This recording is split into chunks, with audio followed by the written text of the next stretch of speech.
Hey, let's talk for a minute about my wall calendar. I get grief. Why would you need a wall calendar when you're going on a vacation? Because we're on a 10-day. We tend to do longer cruises, and right now we are on the second piece of a back-to-back. I legit have absolutely no idea what day it is. No idea whatsoever. But wait, it's Tuesday.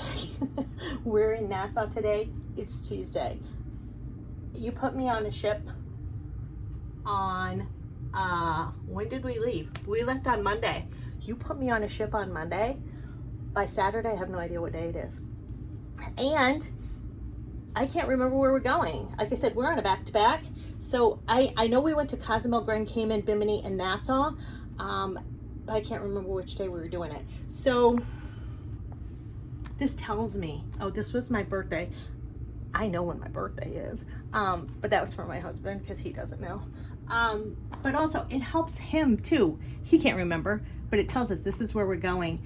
We had to be in a place 9 o'clock on Saturday to do our back-to-back. These are the things we had to bring with us. We had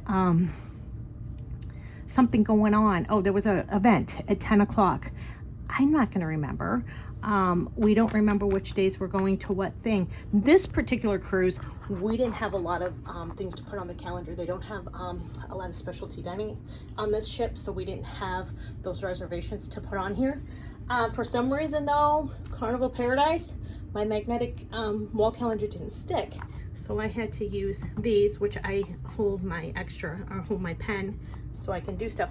I have a link to this wall calendar. I legit, if I'm on a cruise that's more than 5 days, I'm gonna be lost without a calendar to tell me. On a good day at home, I don't know what day it is. So I love my wall calendar. I don't care what anybody says, and I have a link below. If you want a wall calendar too, I think I had to buy 2 of them to get both of them. It's one of my most favorite things besides my organizer that I keep in the bathroom. If you found this helpful, I'd love a subscribe. I'll see you next time.